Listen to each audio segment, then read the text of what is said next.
Good morning, everybody. Welcome again to Community Connection. I'm Robert Day, CEO here at Patrick Henry Family Services. And I'm going to check in with Taylor the Melvinator. You back there, Melvinator? I am. Oh, there she is. I have a camera now. You have a spotlight. Yeah, I can't hide back here anymore. Did you miss me last week? So much. Yes. Good answer. Good answer. Every time the intro's playing and either you or Claudia isn't here, you bring up the little jig that you do during the music, and I just find that very, Do ya? very Okay. amusing. Hey, I watched last week. I wasn't here, so I did go view the episode, and it was a powerful episode. But I noticed Claudia wouldn't call you the Melvinator. What's up with that? I don't know, maybe she thinks she's better than you. Well, she does, but for sure. Well, listen, folks, if you didn't catch last week's episode, really go to YouTube and find it. It's the Moms at Homes of Hope. Really powerful episode. I'm sorry I missed it, but you'll want to watch that, okay? And speaking of Claudia, she's not here, so we're having a good time this morning, aren't we, Dave? Yes, we are. Dave is substituting for Claudia Fletcher today. How are you, Dave? Very well, Mr. Day. Thank you for allowing me to have the opportunity to you're fill welcome. in for the boss. Just remind everybody what your role is here at Patrick Henry. Yes, sir. So I get the privilege of being able to serve as the director of the Connect team and also the Care Portal regional manager. Excellent. And we were talking about the gathering just before we started. Remind us what the gathering is and how people can get involved in the gathering. Yeah, so yesterday we were able to gather together again, and the gathering is for Vision 30 partners. So the fourth Wednesday of every month, we pull together as many Vision 30 partners as possible to kind of build further and deeper relationships with one another, to tackle issues and themes that play into what causes foster care to happen and to take place. And so yesterday's theme was actually focused on food insecurity. And so we were able to hear from some of our partners with regard to that, with our keynote speaker being from the Blue Ridge Area Food Bank. Awesome. And so I love that we can do that. And I love that all these folks are coming and saying, this is my place in the river, and we recognize that and celebrate that. That's right. That's right. It's a fantastic time. I would encourage anyone that has the opportunity and the availability to drop on by to come visit us, because we'd love to have you. Absolutely. So one of the things that your team does is Care Portal. That's right. Right? You guys oversee that. You promote that. You spread the word about that. So tell us about our next guest. Why don't you introduce us to our next guest, because it has something to do with Care Portal. Yes, it'd be my pleasure. So joining us this morning is Andrew Martin, and Andrew serves with the LU Shepherds.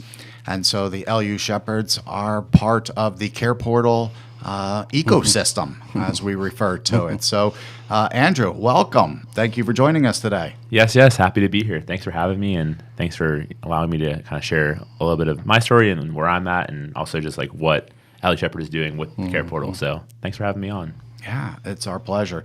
So, Andrew, why don't you start by telling us your why? How did you come to get involved in this? Why is this important to you?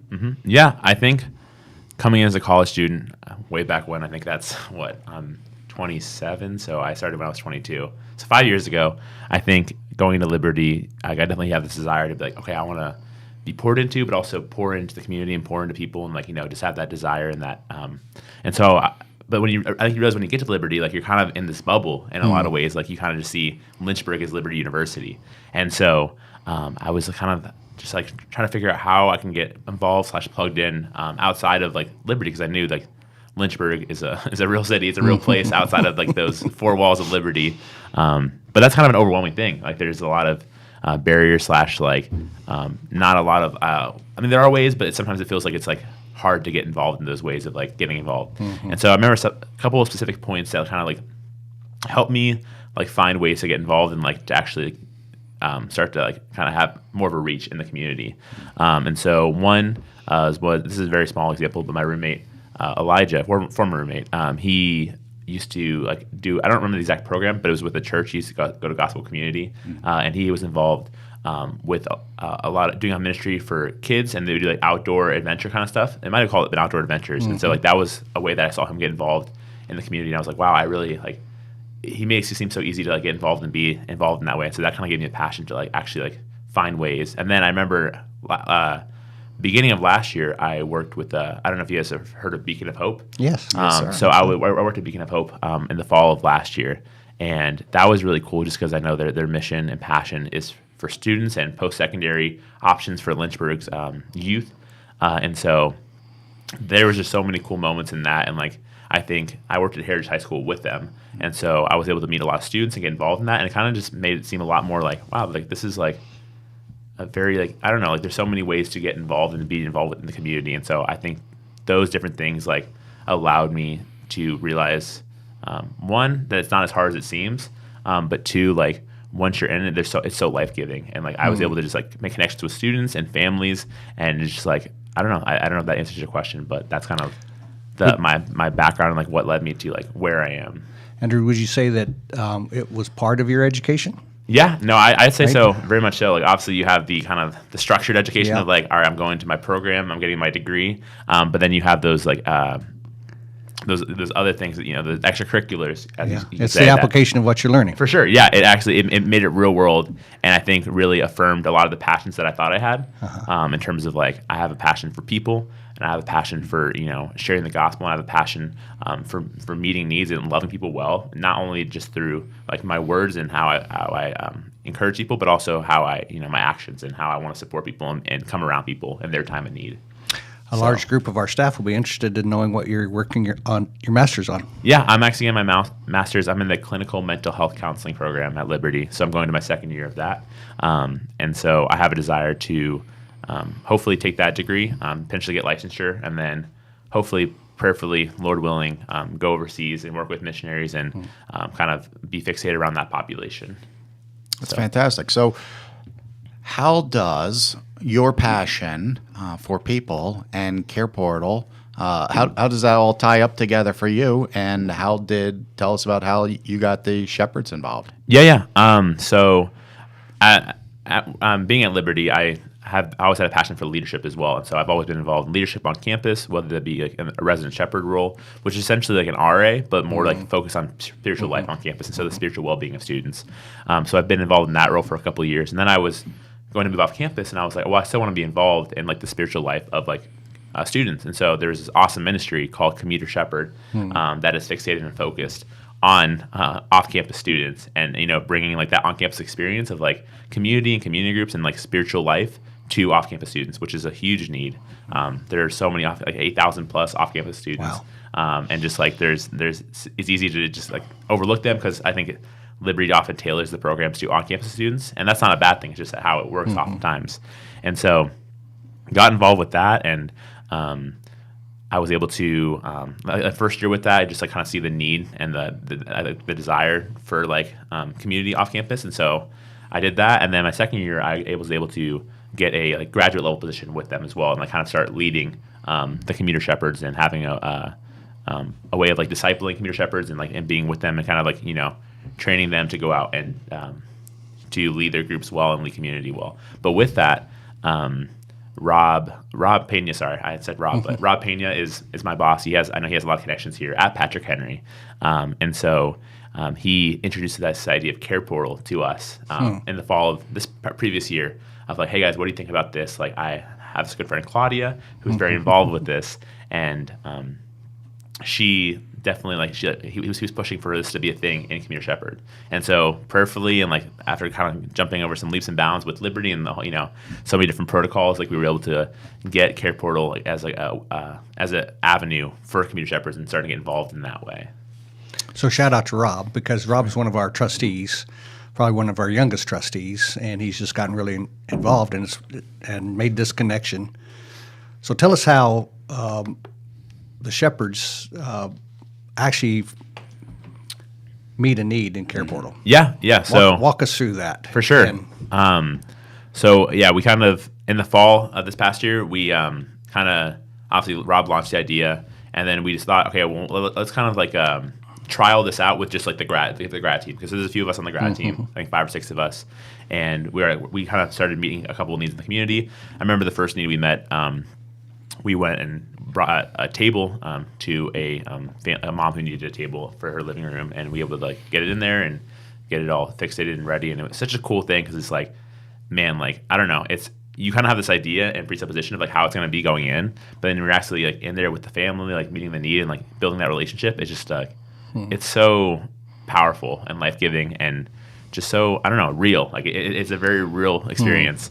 And so we were able to meet that need, and we kind of had a couple different experiences with that of like practicing as a grad team and seeing where it was at and like seeing if this is a realistic thing for community shepherds to be able to be involved in.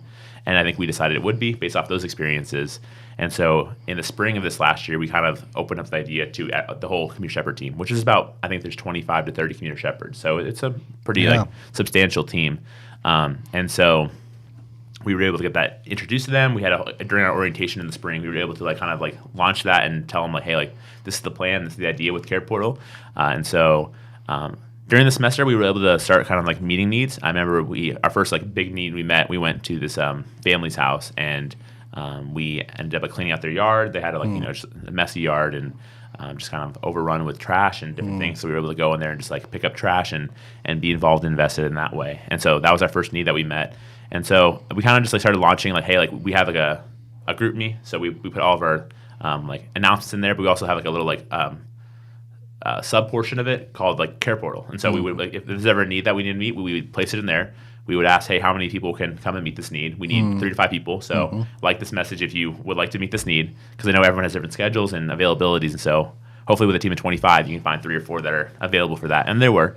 And so then we would put that in there, and then we would kind of hatch a plan with the two or three of the grad shepherds would lead the community shepherds with that. We would kind of like get them in a group chat and kind of give them the rundown of what the need was, what the family was desiring, and how we would meet that practically.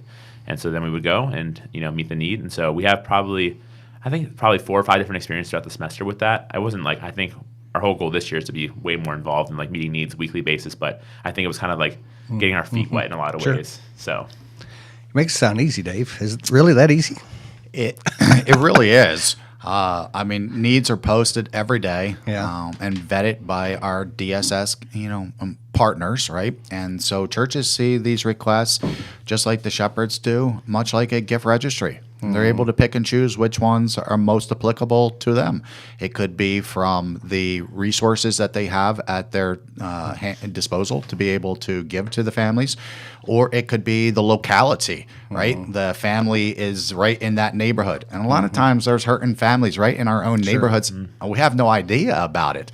Care Portal brings those requests in real time right to our doorstep. So awesome. it really does give us that great opportunity to connect, as Andrew's talking about. So do you feel, tell me what, before you, I think we can all imagine the impact it has for the family. But your role is to have an impact, the spiritual growth, nurturing that among the students, which is an honorable goal. Yeah. Kudos to you guys for doing that. It really is part of our education, learning how to be champions for Christ, right? For sure. Either through your own experience or from somebody that you've seen walk through this, any good stories about how it has impacted the giver of this process? Yeah, I mean, I can think. So I know a lot of with Care Portal is like, it's not just meeting a physical need, right? It's building relationships, it's building connections. It's not just fixated, all right, let's go in, let's meet this need, and let's peace out and like help the family. But no, it's like, hey, let's build a relationship. Let's get to know the family, get to know their story, get to know their hearts, find ways to connect with them, bring them to church, like have those ways of like, making that connection. And so I obviously had that desire going in, and that was introduced to me. And so I remember one day we met, I think it was a group of 5 of us, went to this lady's house and had to clean her house. She had her kids who were taken away from her because she was going through some stuff. And so the kids were with their grandparents for about 8 months, and she was on her own and kind of rehabbing it in a lot of ways. And so her kids were going to come home, but then he needed her whole house cleaned. And her whole house was just, it was a mess, like dirt, grime, mold, you name it, like everything. It was just a disaster. But we went in, came, and just like spent 3-4 hours cleaning it up. But I remember I was the one like kind of leading that team, And beforehand, I was like, all right, guys, like, like, obviously we're going there, we're meeting a physical need, right? Her house needs to be clean.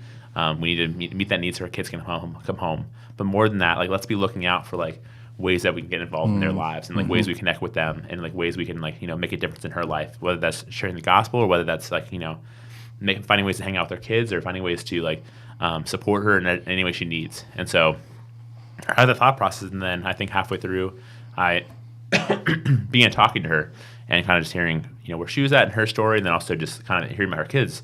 And I knew she had she told me she had two boys, Isaiah and Tristan. And so I was like, well, yeah, like she's like I think she said at one point, like, I really want them to find like older guys to be able to hang out with and like connect with, whether it's like Boys and Girls Club or it's a way that like they can do fun things and get to have a fun like adventures and have cool moments. And I was like, well, I can hang out with them. Like that just makes, I mean, why not? I mean, I'm an older guy, right? So I can take in that role. And of course I asked her, because I mean, I know that's having someone you just met 30 minutes ago say, I'll hang out with your kids. Like that can be, but she was so like, yeah, that would be incredible. Like I would love for you to hang out with them and meet them. And so it's been really cool over the last few months. I've been able to develop a friendship with her two boys, and a relationship with them. So every 2 weeks or so, we go out and we do something fun. And so whether that be, I took them to a Liberty baseball game one day and went there and did that. We went hiking one day, and it's funny, every time we go do an event, every time they're always expecting a sweet treat afterwards. Because the first time we hung out with them, I took them to get ice cream afterwards. And so now every time we can hang out, it's like an expectation that we're going to get ice cream or ices or something fun like that. But yeah, so we just were able to grow such a close friendship with them, and I love those boys. And so I think just in that way, like I had no idea like how that would impact me, and just like my desire to, I think just like, of course, pour into them, but I think my desire just to like be involved in like young, I know they're only 10 or 11, but they're getting up to their teenage years and like very important, becoming young men. And so I think I realized my desire, my passion for young men and like raising men who I don't know, are strong and are biblical and like walking in the straight and narrow. And so yeah, it was just a really cool experience, and I love those boys. And so I just had no idea how that would impact me, but it's been such a blessing. And man, I cannot say enough about Care Portal and like what it's meant to my life, but also like what it's meant to the life of so many, not only here in Lynchburg, but I know it's a national program. And so I know there's so many needs being met all over the nation. So it's Thanks amazing. for sharing that. Yeah. That's powerful. I know you speak in your language, you're talking about raising men, right? Yes, sir. Yes, sir. I mean, I'm just blessed to be able to be here this morning, because normally this time on a Thursday morning, I'm over in one of our local jails, working with the dads in there and everything. And so, this story that Andrew is telling us, man, that just resonates with me. And I couldn't help but think of how cool it is that just the opportunity to meet that little physical need. Now, it was big to mom, right? But it's little to us. But that opened the door for the relationship Meaningful that relationships. Andrew's been able to have with the boys now. Yeah. We're going to take a break right now and actually show a video about the gathering, right? And Yes, sir. talk about Care Portal. Fantastic. Of course, as you know, March of 2020 changed our world. Everything closed down, and people was in the house. We lost a lot of members, and a lot of churches lost a lot of members. Somebody walks out of the back of the church on a Sunday morning and says, hey, pray for us. In Bedford, we have 400 plus children in child protective services. To which I said, excuse me, what did you say? It was a ton of bricks to my heart. We're in the forest area, and you think about the idea of forest, and it's like there's just this general idea of affluence, like the people who are here are well off. And literally we're driving a couple miles away from the church, and we're seeing, those needs that are so great. With Care Portal, we're able to access needs in our community that we were previously unaware of. Our church will say the Great Commission, and the Great Commission tells us to go. The Lord, through Care Portal, is teaching our church to implement that. The heartbeat of our church is we want to see the family restored. And this does that in a very practical way, to meet that need, to restore those families. Our families, the Care Portal responder families, they're asking us, what are you doing? It gives us an opportunity to talk about what the church is and what it should be doing.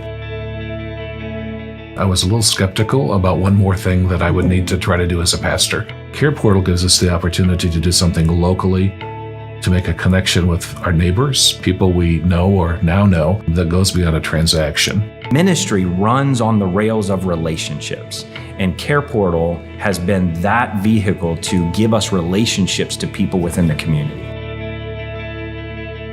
The families that we're serving care about the other people in their community too and want to contribute back. And then, sure, I might have that in my house, or I might be able to help transport a family or take a meal to somebody. So delivering stuff give us an opportunity to share the gospel with people. They're not just meeting the need, they're meeting so much more and establishing relationships with families that are going to cause transformation.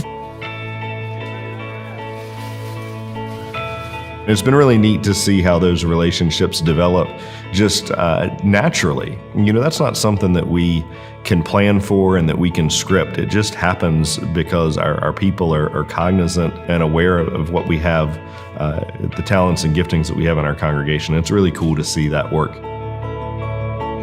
Literally, I need a 2-minute conversation with somebody to tell them about Care Portal to be like, really? Like that exists? The process Care Portal does, they bring us needs, so it takes the burden off of us. And instead of having a critical eyes, we have our eyes to want to help. People are messy. Sit in any group of people and ask them for prayer requests and just listen, and you're gonna hear messy. And we like sheep have gone astray. And so everybody's got stuff that they're dealing with. God is teaching us to go after the broken. And it's not going to be easy all the time, and it might be a little bit messy, but God uses the hard stuff to make us soft so that we can be transformed into the people that He wants us to be. Our desire to co-labor with other like-minded people, to dive into a place that we know that the heart of God is all about. It's exciting for me to stand in front of my congregation on a Sunday morning and say, guess how many needs we've met since we began Care Portal? And they try to guess, and they never guess high enough. I think it's a great blessing in the church's responsibility to be able to say, look, hey, if this is all you need, we've got that. I would say to pastors, don't be afraid that this is going to place a whole extra layer of burden on you. If your core purpose as a congregation is to be focused on what Jesus wants us to do, this is a very practical way to do that. Start small, and if the Lord show you result, continue and go as far as He wants you to go. This brings all of those churches together to say, hey, we're going to partner. So even if you can only do small needs, there are other churches who can come alongside you. So there's so many opportunities to get involved. It just became a no-brainer for us. If you've ever wondered what church should look like, this is what it's like. This is what Jesus would do. This is what we're doing.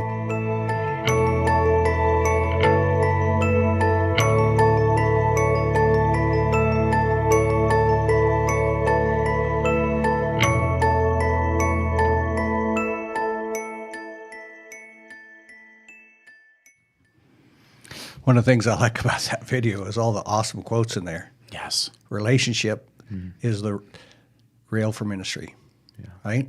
Yep. That's a powerful one. And then the other quote, I remember, God uses the hard things to make us soft. Yeah. Ray does a great job. So, but I mean, that video is so inspiring on so many levels, from the quotes to the point that they make about churches being able to work together to meet different requests, right? I mean, talk about breaking down walls and allowing the church of Jesus to be able to serve, as the church. It's just a phenomenal video. It's a great, Care Portal is just a phenomenal tool. And you look at the video and they talk about, in 2020, and that's when we launched Care Portal, right? And we all know what took place, in 2020. But the cool thing is that not for a moment did COVID take God by surprise? And God was like, man, I'm gonna do this, and the results 3.5 years later are just amazing. Yeah. Well, when you think about how isolated a lot of folks were, right? And those who live on the margins were particularly isolated, and just wasn't about delivering stuff as much as it was about making the contact right. with people. Yeah. So, Andrew, it sounds like you have a heart of a pastor. Certainly, and I know that you're going into counseling, but you also have that heart too. Yeah. Right? So, what is your hope as somebody who's doing the work you're doing and using Care Portal as part of that? What's the ultimate goal that you want to see happen in the life of a student who is being shepherded in this way at Liberty?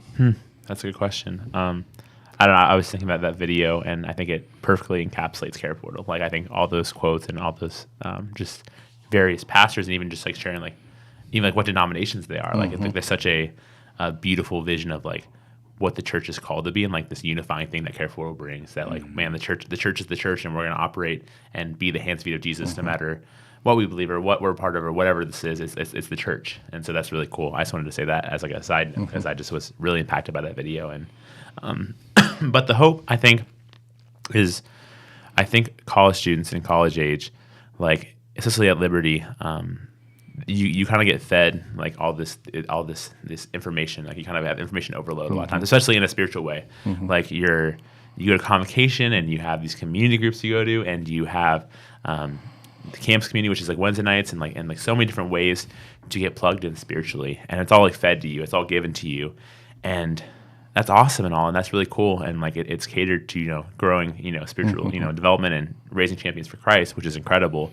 But I think because it's so given, and so like you're so saturated by it, that like you kind of become numb to it in a way, and not in terms of like maybe actively becoming numb to it, but almost like passively not realizing like what actually is happening or the value of it. And then I've heard so many stories, which is heartbreaking, of just like friends and people like 3-4 years out of college, like they're leaving the faith, and they're they're deconstructing their faith, and it's heartbreaking to me. And I like start to wonder like why is this the case? Especially going to Liberty, you would think that like they'd be so strong coming out of it, and like, but I think there's this like disconnect in a lot of ways of like, you would think that with all these spiritual overload that it would be like, man, like there's no way someone will leave the faith because there's growing. But I think it's because like it's almost such a bubble, and it's such like a curated place that there's no room to actually like kind of like live into like your own thought process and your own understanding, because you're being fed all this stuff. But I think a lot of people lack the ability to actually like think of like what is actually true. I'm being fed all this information, but like how am I receiving it? How am I processing it? How am I actually like living it out after that? Because you kind of like almost get peer pressured in a way to live the Christian life at Liberty. And it's not a bad thing. I think it's incredible to like grow with other believers, and that's like the call of the believer as well. But I think I think my hope and my passion is to raise students who 5 years from now are like, they're not just Christians because they're at Liberty. They're Christians because they're following the Lord and they actually know who the Lord is. Right. And so I think that's all that being said. I think that's my hope for college students, is like they learn to actually be rooted in the firm foundation, which is Christ, and are fixated on Him. And so like I think in any way that I can with my life and with leading college students and having an opportunity to pour into them as well, I think I'm always like promoting like, yes, like you have all these things that you're involved in at Liberty, and that's really cool. But like, how are you involved in the community? How are you involved in your local church? Like, what does your daily life with the Lord look like outside of like the four walls of Liberty, and like just like kind of like promoting like actual like growth on a personal level instead of just like a corporate level. Yeah. It strikes me that you're actually even describing the local church, and sometimes what happens, right? In a good church, you're being fed well, you're nurturing, right? You're studying the scriptures, you're worshiping, you're fellowshipping with other believers. So there's all that kind of feeding, right? But then there's no outlet to exercise the faith in any way. Right. And so then we kind of get lazy, we kind of get, maybe too much spiritual food, kind of get overweight and burdened with that without any real chance to exercise that, right? And we got to remind everybody that Care Portal is just a technology. That's right. The heart of it is the responders. It's people, right? That's what Care Portal is. So we don't want to like raise up Care Portal as this amazing thing. It is, but it's a technology. What's really cool is that it's people responding to people, and they're doing it in the name of Jesus. And that's who needs to be lifted up in this. That's right. Right? That's right. Yeah, I mean, you're absolutely right. Care Portal is simply a tool that connects the church with families. Yep. But that tool, like any tool, would be useless without the individuals who are there to actually carry it out. Yeah. And so it's amazing what you guys are doing over there at Liberty with the shepherds and the students and helping them to have practical application of their faith and what they're learning. For sure. Yeah, definitely. I think passionate about that practical application of just like how can you actually live out your faith? Like how can this actually be taken? Because again, I think I mentioned earlier, I was talking about James 2:5-16, 15 through 16, and how like if a brother or sister is in daily need or needs clothes, and like you say go in peace, be warmed and filled, but you don't do anything about it, it's like essentially like, what are you doing? Like that's like faith without works is dead. And so obviously James is big about that and like preaching into that. And so this combination of like, man, like of course like understanding who Christ is and your identity with him, and not, you don't have to strive, you don't have to perform to be his, right? That's not the gospel.